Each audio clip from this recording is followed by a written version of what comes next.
29 भारतवर्ष सत्ता सम्मेलन के मंच पर अब बारी है हमारे अगले मेहमान की। ऐसे मेहमान जिन्हें लेकर जनता थोड़ी कंफ्यूज रहती है। उन्हें बही खातों की समझ ज्यादा है या राजनीति के दांव पेच की? जो अर्थशास्त्र की बारीकी जल्दी समझते हैं या जनता की नब्ज जल्दी पकड़ते हैं? जिन्हें बीजेपी में मल्टीटास्कर कहा जाता है, जो दिल्ली की राजनीति पर उतनी ही पकड़ रखते हैं जितनी महाराष्ट्र की पॉलिटिक्स पर। जोरदार तालियों के साथ स्वागत करिए देश के टॉप परफॉर्मर मंत्रियों में से एक, लोकसभा सांसद, बेहतरीन वक्ता पीयूष गोयल जी का, जिनसे बातचीत करेंगी मेरी सहयोगी Padmaja Joshi.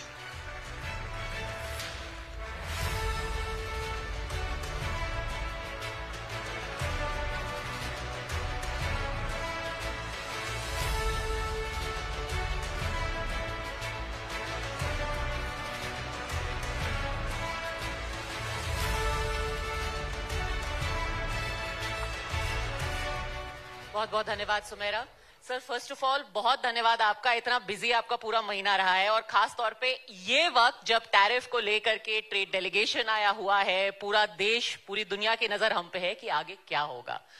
High pressure situation है। व्हाट इंडिया थिंक्स टुडे, तो हम जानना चाहते हैं what is India thinking today. क्या होगा 2 अप्रैल को? थोड़ी सी डर है, एप्रीहेंशन है, क्या होने वाला है 2 अप्रैल? भारत का भविष्य बहुत उज्जवल है।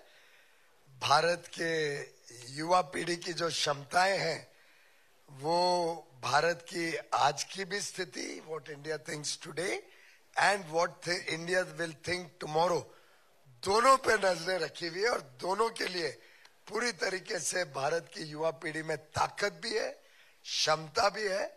और मुझे तो और हमारी पूरे सरकार में सभी को प्रधानमंत्री मोदी जी के नेतृत्व में ये पक्का विश्वास है कि what India thinks today the world will also think tomorrow. जिस टैरिफ की बात कर रहे हैं उस सबका कॉन्टेक्स्ट तो आपको पता ही होगा। जब डोनाल्ड ट्रंप आए जनवरी से, उन्होंने पूरे विश्व में एक भूचाल लाके रखा हुआ है। वो रोज सुबह उठते हैं और फिर वो कहते हैं आज हम ये करने वाले हैं। उन्होंने कनाडा को बोल दिया, मेक्सिको को बोल दिया कि हम तुम्हारा इतना टैरिफ बढ़ा देंगे। और भारत को लेकर के भी उन्होंने बोला है कि 2 अप्रैल की डेडलाइन है। सर, पहले तो जो लोगों के दिमाग में थोड़ा सा अभी अनसर्टेनिटी है, आप ये बताइए हमारे इकोनॉमी पे, हमारे देश पे इसका क्या असर होने वाला है? क्योंकि कभी वो एकदम सख्त हो जाते हैं, कहते हैं इतने ज्यादा टैरिफ सबसे ज्यादा भारत ही लगाता है, हम तो दोबारा लगाएंगे उनके ऊपर। ऐसा है कि ये जो बातचीत होती है ये बंद कमरे में होती है। मीडिया के शो के ऊपर इन विषयों के ऊपर समाधान नहीं होता है। पर इतना मैं जरूर आपके माध्यम से सबको बता सकता हूं कि माननीय प्रधानमंत्री नरेंद्र मोदी जी और प्रेसिडेंट ट्रंप दोनों की मित्रता, दोनों का एक दूसरे के प्रति आदर सम्मान, सद्भावना, दोनों के बीच में जो वर्षों से एक लगातार संबंध रहे हैं, जिस प्रकार से फरवरी में माननीय प्रधानमंत्री जी का आगमन हुआ, वॉशिंगटन डीसी में बातचीत चर्चा हुई, भोजन हुआ साथ में, उसी बीच में तय हुआ कि भारत और यूनाइटेड स्टेट्स ऑफ अमेरिका, और दोनों ऐसे देश हैं जो एक दूसरे से कोई स्पर्धा में नहीं है, एक दूसरे के साथ मिलके कंधे से कंधा मिलाकर विश्व को एक नई दिशा दे सकते हैं। आखिर हमारे जो स्ट्रेंथ्स हैं, हमारी जो प्रोडक्ट्स हैं, हमारे जो युवा शक्ति है, वो टेबल पे उतनी ही लाभदायक चीजें लाती है जो अमेरिका की हाई टेक्नोलॉजी और इनोवेशन की चीजें सामने आती हैं। और जब हम दोनों मिल जाते हैं तो एक अंग्रेजी में शब्द है force multiplier. India and the United States together are a force multiplier. और मुझे लगता है उसी स्पिरिट में बातचीत हो रही है। कल ही माननीय राष्ट्रपति ट्रंप जी ने अपनी एक प्रेस वार्ता में कहा है कि वो प्रधानमंत्री नरेंद्र मोदी जी को अपना घनिष्ठ मित्र मानते हैं और उसी के हिसाब से मैं समझता हूं हम सब ने आगे आने वाले दिनों में आत्मविश्वास के साथ आगे काम करना है। हमने मिलके इन संबंधों को अच्छा रखना है, बढ़ाना है और एक विश्व को दिशा देने वाला भारत और यूनाइटेड स्टेट्स की मित्रता भी, हमारे आपसी संबंध भी पूरे देश और दुनिया को देखने को मिलेंगे। मैं एक्चुअली पूरा कोट करना चाहती थी कि जो डोनाल्ड ट्रंप ने कल बोला। उन्होंने कहा, prime minister was here recently, we have always been good friends, India is one of the highest tariff nations in the world, it's brutal, यानी कि जो भारत कर रहा है वो बहुत ही ब्रूटल है, but Modi is a very smart man and a great friend of mine, we had very good talks, I think it will work out very very well. In that sense क्या वो जो उनका पर्सनल केमिस्ट्री है आपका जो काम है थोड़ा सा आसान कर देता है? बहुत फर्क पड़ता है। मेक्सिको कनाडा को तो वो रियायत नहीं मिलती। बहुत फर्क पड़ता है। प्रधानमंत्री नरेंद्र मोदी जी का जो व्यक्तित्व है, जिस प्रकार से वो संवेदनशीलता से देश की अर्थव्यवस्था को आगे बढ़ा रहे हैं, जिस प्रकार से उन्होंने 140 करोड़ लोगों तक उनकी रोजमर्रा की जरूरतों को पूरा करते हुए अलग अलग योजनाएं चलाई। कहाँ एक जमाना, आप सबको याद होगा, पिक्चरें, हिंदी की पिक्चरें बनती थी, वो मनोज कुमार की पिक्चर रोटी कपड़ा मकान। एक जमाना था कि स्वास्थ्य सेवा और शिक्षा पे व्यक्ति और उसका परिवार जीवन भर उलझा रहता था। एक जमाना था जब बिजली, सड़क, पानी के ऊपर चुनाव लड़े जाते थे कि क्या कभी बिजली घर में आएगी, क्या अच्छी सड़कें देखने को मिलेंगी, क्या घर में पानी का कनेक्शन कभी संभावना है। आज प्रधानमंत्री मोदी जी ने, चाहे वो 80 करोड़ लोगों को मुफ्त में अनाज देने का काम हो, चाहे हर घर तक बिजली पहुंचे, हर घर में शौचालय हो, हर घर में कुकिंग गैस कनेक्शन हो, हर एक गरीब को अपना एक अच्छा पक्का मकान मिले, कैसे 55 करोड़ लोगों और अब तो बढ़ के 70 वर्ष के ऊपर सभी को आयुष्मान भारत की सुविधा मिलती है, तो लगभग 65 करोड़ भारतवासियों को मुफ्त में आयुष्मान भारत के तहत स्वास्थ्य सेवाएं मिले। लगभग देश में सभी जगह केजी से पीजी तक जरूरतमंद बच्चों को स्कॉलरशिप मिले, मुफ्त में उच्च शिक्षा मिले। कैसे डिजिटल कनेक्टिविटी, आज हम विश्व में शायद सबसे तेज गति से 5G कनेक्टिविटी देश के कोने कोने तक पहुंचा पाए हैं, और सस्ती ब्रॉडबैंड कनेक्टिविटी, जिसके कारण आज हमारे स्टार्टअप्स हो, हमारे ग्लोबल कैपेबिलिटी सेंटर्स हो, हमारे युवा युवतियों को पूरे विश्व में क्या हो रहा है वो देखने को मिले, टीवी के माध्यम से, अपने स्मार्टफोन पे, सोशल मीडिया के माध्यम से। एक प्रकार से देश जिस तेज गति से 140 करोड़ लोगों की जरूरतों को पूरा कर रहा है, और उन जरूरतों को पूरा करने से आज ये युवा शक्ति बड़ी आकांक्षा, बड़ी अपेक्षा, बड़े लक्ष्य हासिल करने के लिए तैयार हुआ है। आप जानती होंगी, stem graduate, science, technology, engineering, mathematics, आज भारत सबसे ज्यादा विश्व में स्टेम ग्रेजुएट्स हर साल तैयार करते हैं, और 43% उसमें महिलाएं हैं, हमारी बहनें, हमारी बेटियां हैं। ये जो ताकत है भारत की, ये आज विश्व को भारत की तरफ आकर्षित करती है।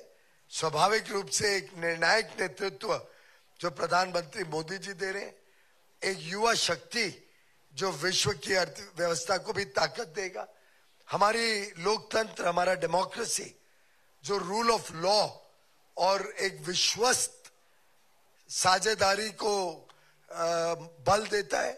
लोगों को पता है भारत में निवेश करो, भारत से काम करो, भारत के साथ व्यापार करो, तो यहाँ कानून व्यवस्था भी है, न्याय व्यवस्था भी है, एक बड़ा ज्वलंत मीडिया है जो कभी कोई गलत काम हो तो उसको उजागर करेगा, एक फिरोशियसली इंडिपेंडेंट स्वतंत्र जुडिशरी है जो आपके साथ कभी अन्याय नहीं होने देगा, आपके साथ डिस्क्रिमिनेशन नहीं होने देगा।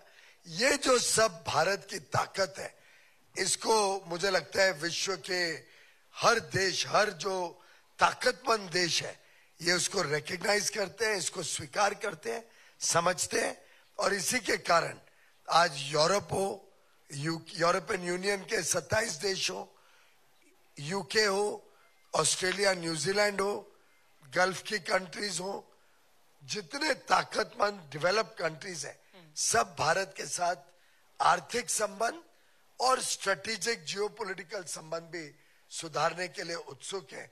और इसके लिए मैं पूरी तरीके से माननीय प्रधानमंत्री नरेंद्र मोदी जी के नेतृत्व का साधुवाद करता हूं, नमन करता हूं कि उन्होंने देश की सोच बदल दी है। देश में जो आज आत्मविश्वास मोदी जी ने पैदा किया है, ये हमारी सबसे बड़ी ताकत है। बट कुछ एक इंडिकेशन मिलता है जब वो कह रहे हैं it will go very very well. ऐसी खबर आ रही है कि जो हमारा ट्रेड एग्रीमेंट है, बायलैटरल ट्रेड एग्रीमेंट, उसमें जो इंपोर्ट्स होते हैं अमेरिका से, उसके करीब आधे को हम टैरिफ हटाने वाले हैं। करीब $23 बिलियन के जो इंपोर्ट्स होते हैं उससे हम टैरिफ हटाएंगे। मीडिया के ख्वाबी रिपोर्टिंग है। मैं समझता हूं मैंने कई ट्रेड एग्रीमेंट्स किए हैं, आपको याद होगा ऑस्ट्रेलिया के साथ किया, यूनाइटेड अरब एमिरेट्स के साथ किया, अबू धाबी, दुबई, ये सातों एमिरेट्स के साथ किया। यूरोप के 4 देश स्विट्जरलैंड, नॉर्वे, आइसलैंड और लिechtenstein के साथ किया। हमने कभी भी चर्चाओं को पब्लिक डोमेन और मीडिया के माध्यम से नहीं किया। बंद कमरे में, दफ्तर में चर्चाएं होती हैं, लेन देन होता है, कुछ हम करते हैं, कुछ सामने से मिलता है। एक balanced, mutually beneficial, fair trade agreement हो, ये भारत की ताकत रही है। भारत में इंडिया फर्स्ट के हिसाब से हम काम करते हैं, अमेरिका फर्स्ट के हिसाब से काम कर रहे हैं, और ये दोनों कॉम्प्लीमेंट्री है। ये दोनों कोई अंतर विरोध नहीं है दोनों के बीच में। अगर आप कल्पना करिए, यूनाइटेड स्टेट्स ऑफ अमेरिका की पर कैपिटा इनकम, प्रति व्यक्ति जो अर्थव्यवस्था की ताकत है, वो $80,000 की है। भारत की पर कैपिटा इनकम आज $3,000 की है। तो हम दोनों के बीच में किस विषय पे स्पर्धा है? जो वो बनाते हैं वो हाई क्वालिटी प्रोडक्ट्स हैं, उसका एक अलग मार्केट है। भारत की जो ताकत है जिन चीजों में, वो अलग ताकत है, और हम दोनों कॉम्प्लीमेंट करते हैं एक दूसरे को। और विश्व में जो अर्थशास्त्री हैं वो समझते हैं कि हर एक देश की अपनी कोई ना कोई ताकत होती है, विशेषताएं होती है। हर एक देश अपनी ताकत और विशेषताओं के आधार पर आगे बढ़ता है, और हम, अमेरिका और हमारी ताकत दोनों साझेदारी की ताकत है, कॉम्प्लीमेंट्री है, और मिलके, जैसा मैंने पहले कहा, फोर्स मल्टीप्लायर बनेंगे और विश्व को की अर्थव्यवस्था को आगे बढ़ाने के लिए भारत और यूनाइटेड स्टेट्स ऑफ अमेरिका, 2 बड़ी लोकतांत्रिक देश, दोनों जब मिलके काम करेंगे, उसका लाभ हर भारतीय को भी होगा, हर अमेरिकी व्यक्ति को भी होगा। प्रधानमंत्री ने कहा था अमेरिका में मागा एंड मीगा इक्वल्स मेगा, तो मेगा ट्रेड डील होगी ना, हम ये तो मान सकते हैं। भारत के हित में जो भी है वो अवश्य होगा। ये विन विन सिचुएशन होती है, विन विन एग्रीमेंट होते हैं। जब तक, और जो यहाँ पे युवा पढ़ाई कर रहे हैं, युवा युवती, या जो बिजनेस सर्कल्स के यहाँ पे लोग पधारे हैं, मैं मानता हूं आप सब मेरे साथ एग्री करेंगे कि कभी भी ताली एक हाथ से नहीं बजती है, 2 हाथ से बजती। कभी भी एक तरफा लाभ लंबे अरसे तक नहीं चलते जब तक 2 तरफा लाभ नहीं हो, दोनों के लिए विन विन नहीं हो, दो पक्षी फायदा न हो दोनों के लिए बायलैटरली, तब तक कोई चीज लंबे अरसे तक चल नहीं सकती। तो मैं आपको विश्वास दिलाता हूं कि जो माननीय प्रधानमंत्री जी ने कहा वो एकदम सही कहा। Make India great again, make America great again, ये दोनों में कोई स्पर्धा नहीं है, कोई अंतर विरोध नहीं है। ये दोनों मिलके 1+1=11 का फॉर्मूला है। ये मेगा फॉर्मूला है, mega development, mega growth and mega great future का फॉर्मूला है। चलिए, 2 अप्रैल के लिए हमें एक मंत्र तो मिल गया है कि कुछ मेगा होने वाला है 2 अप्रैल, जो कि भारत के ही फेवर में रहेगा। ये आपको सिर्फ करेक्ट कर दूं, कि दोनों ये के बायलैटरल ट्रेड एग्रीमेंट फॉल 2025 तक करेक्ट करने का निर्णय हुआ है। तो आप ये 2 अप्रैल का टैरिफ के बाद अपने वक्तव्य में जो कह रही है वो थोड़ा गलत फहमी ना क्रिएट। हाँ, तो 2 अप्रैल के बाद जब टैरिफ भी लगेंगे, रेसिप्रोकल टैरिफ लगेगा, उसके बाद भी भारत के इंटरेस्ट को सर्वोपरि रखा जाएगा। लेकिन सर, एक बड़ी इंटरेस्टिंग डिटेल ये भी आ रही है कि कल प्रधानमंत्री जब हमारे मंच पर थे, उन्होंने कहा था कि एक वक्त पे इक्वी डिस्टेंट की बात कही जाती थी, अब हम इक्वली क्लोज हर किसी के हैं। क्या ये सच है कि अब हम कनाडा के साथ भी, क्योंकि अब ये टैरिफ की इतनी बात हो रही है, ट्रेड की बात हो रही है, हम कनाडा के साथ दोबारा, अब क्योंकि एक नया निजाम वहां पर आ गया है, बातचीत शुरू कर रहे हैं, ट्रेड टाइज वहां पर अब दोबारा रीलुक की जा रही हैं? ऐसा है कि कनाडा के साथ जो भी हुआ वो आप सबने देखा ही है। ट्रेड टॉक्स को भी कोई भारत ने नहीं बंद किया था, वो कनाडा का डिसीजन था। कुछ गलत फहमियों के आधार पर वहां पे कुछ चीजें चल रही थी, शायद उसके उस गलत फहमी में उन्होंने लिया होगा निर्णय। हो सकता है कि वहां की कुछ ताकतें नहीं चाहती होंगी कि भारत जैसी उभरती शक्ति के साथ कनाडा के संबंध अच्छे हो, मुझे इसकी जानकारी नहीं है। पर अब तो नई सरकार अभी आई है, तो अब चुनाव भी होना है वहां पे। तो जब सही वक्त आएगा, जैसे प्रधानमंत्री जी कई बार कहते हैं ना कि सही वक्त पे सही चीज होती है। आज भारत का समय है, यही समय सही समय है। वैसे जब अब कनाडा का सही समय आएगा तो वो हमारे पास आएंगे। सर, आपने कहा एक बहुत बड़ी हमारी क्वालिटी है हमारे लोकतंत्र में कि रूल ऑफ लॉ है।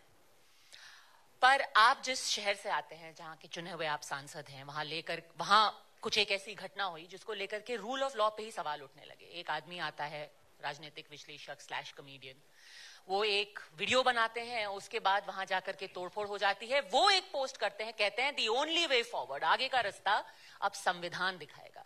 रूल ऑफ लॉ का हम अपना छवि कैसे कायम रख सकते हैं अगर एक जोक पे, एक व्यंग पे किसी के वहां पे तोड़फोड़ हो जाती है? और मैं बीएमसी के एक्शन की बात नहीं कर रही सर, जो शिव सैनिकों ने किया। पहली बात तो राजनीतिक विशेषज्ञ एक कॉमेडियन को बोलना तो कुछ जरा जाती हो गई राजनीतिक विशेषज्ञ पे। मैं समझता हूं कल कोई उनको जर्नलिस्ट बोल दे तो आपको आपत्ति होगी जरूर। ऐसे ही जितने राजनीतिक विशेषज्ञ हैं वो जरूर इस बात को स्वीकार तो नहीं करेंगे। और वैसे हमारा अनुभव भारत की राजनीति में भी कई कॉमेडियंस आए हैं, कुछ तो मेरी पार्टी में भी आए थे, कुछ आपकी दिल्ली में कई वर्ष तक जो सरकार चली उस पार्टी में भी रहे।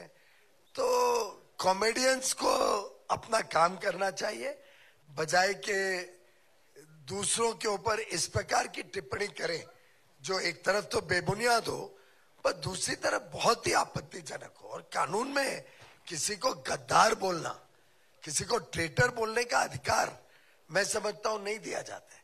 जब तक कोई ठोस सबूत हो, जब तक उसके कोई कानूनी दस्तावेज हो और कानून के माध्यम से ये तय किया जा सकता। इस प्रकार की टिप्पणियों को मैं नहीं समझता हूं कि कोई भी देश का कानून स्वीकार करेगा, खास तौर पे जब उच्च कॉन्स्टिट्यूशनल अथॉरिटीज के ऊपर लोग इस प्रकार का टिप्पणी करें या व्यंग करें। कल को इस प्रकार की छूट दे दी जाए तो आपको याद होगा एक समय बड़ा डिबेट हुई थी कि क्या भारत के भगवान को या भारत की जो आराध्य देवियां हैं, देवियों को जिस प्रकार से प्रदर्शित किया जाता था, क्या ये छूट दे दी जा सकती है? जिस प्रकार की भद्दी तस्वीरें कुछ लोग आर्टिस्टिक फ्रीडम के नाम पे निकालते थे, क्या ये फ्रीडम दूसरे धर्मों में है क्या? इसी प्रकार से कल कोई जज के ऊपर, कोई उच्च पोजीशन पे बैठे हुए जज के ऊपर इस प्रकार का टिप्पणी करे, कोई जज ने कोई जजमेंट दिया हो, क्या उनको इस प्रकार की शब्दावली इस्तेमाल करी जा सकती है? मैं नहीं समझता हूं कि कोई भी देश का कानून इसको स्वीकार करेगा और इसको परमिट करेगा। हाँ, किसी ने भी कानून अपने हाथ में नहीं लेना चाहिए। The law will take its own course. पर सर, वही पार्टी के लोग, उस पार्टी के मंत्री विधानसभा के अंदर बोलते हैं, जो कि गृह राज्य मंत्री हैं, वो कहते हैं कि अब ऐसे लोग जहां पर दिखेंगे उनको तबीयत से शिवसेना स्टाइल सबक सिखाया जाएगा। उनके विधायक ये बोलते हैं। मुझे नहीं मालूम शिवसेना स्टाइल क्या है। भारतीय जनता पार्टी कानून में विश्वास करती है और एक सभ्य पार्टी है। कई लोग ये भी कह रहे हैं कि ये जो महाराष्ट्र में हुआ, क्या ये एक तरीके से, चलिए कॉमेडियन है, किसी और को संदेश तो दिया ही गया है, शिवसेना स्टाइल की जो बात की गई, क्या ये संदेश भारतीय जनता पार्टी के लिए भी उतना ही था कि हमें हल्के में मत लीजिए? क्योंकि बस 22 फरवरी को ही एकनाथ शिंदे जी ने एक वक्तव्य दिया था, जब कुछ एक खींचतान की बात आई तो उन्होंने कहा था। मैं आपको पद्मजा इसलिए रोक रहा हूं क्योंकि आप एकदम गलत ट्रैक पे जा रही है। मेरा लगातार संपर्क रहता है माननीय एकनाथ शिंदे जी से। उनका लड़का हमारा माननीय सांसद है लोकसभा में, श्रीकांत, बहुत ही स्वीट लड़का है। दोनों पूरे परिवार से हमारे अच्छे घनिष्ठ संबंध हैं। और मैं समझता हूँ ये जो मीडिया स्पेकुलेशन है, ये आप लोग को हेडलाइन ढूंढते रहना पड़ता है। आजकल कुछ ज्यादा विवादित कुछ बातें हो नहीं रही हैं, तो ऐसे कुछ ना कुछ ढूंढते रहते हैं। बड़े घनिष्ठ संबंध है हम सबके, बड़ी अच्छी सरकार चल रही है। महाराष्ट्र फिर एक बार तेज गति से विकास के मार्ग पे चल निकला है। और देवेंद्र फडणवीस जी, अजीत दादा पवार, एकनाथ शिंदे की जो टीम है, ये एक बड़ी स्ट्रॉन्ग टीम भारत को नई महाराष्ट्र को नई ऊंचाइयों तक लेके जाएगी। और विकसित भारत में विकसित महाराष्ट्र की अहम भूमिका, जो आज महाराष्ट्र नंबर 1 है, आगे भी महाराष्ट्र नंबर 1 स्टेट ही रहने वाला है। आपने समय निकाला, आपने इतने व्यस्त शेड्यूल से। We wish you the very best. Piyush Goyal ji, बहुत बहुत धन्यवाद हमारे मंच पर आने के लिए। धन्यवाद। Can I please request sir, आप स्टेज पे रहिए और आप सभी के लिए एक बहुत खास हम एक अनवेलिंग करना चाहते हैं। पिछले कुछ महीनों से हमारी एक कोशिश रही थी कि व्हाट इंडिया थिंक्स टुडे, इसी थीम को लेकर के थॉट लीडर्स है, बहुत बड़े नाम जो हमारे देश के हैं, उन्होंने अपने विचार जो है हमें हमसे शेयर किए थे। हमने उन्हें कंपाइल किया है और उसी का कवर अनवेल करने के लिए क्या मैं प्लीज रिक्वेस्ट करती हूं किशन रेड्डी जी, अगर आप प्लीज हमारे साथ स्टेज पर आ सके। भूपेंद्र यादव जी, प्लीज आप अगर हमारे साथ स्टेज पर आ सके। Hemant Sharma ji, Varun Das ji, can I please request all of you to come on stage for this unveiling.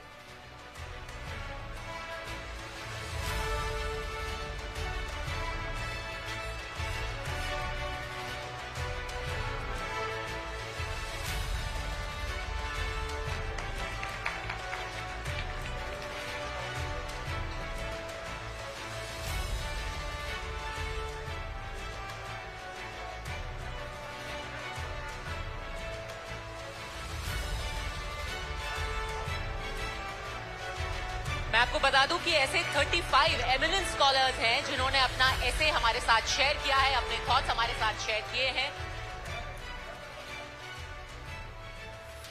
और ये व्हाट इंडिया थिंक्स टुडे का 3rd एडिशन है। ये स्पेशल कवर की unveiling with a very special panel of guests.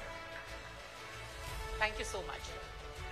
Bhupendra sir और Reddy sir और साथ ही Hemant sir, मैं आपसे रिक्वेस्ट करूंगी कि आप मंच पर ही रहें और स्वागत करिए। और शॉल भेंट करते हुए सम्मानित इस वक्त किया जा रहा है। जोरदार तालियां बजनी चाहिए।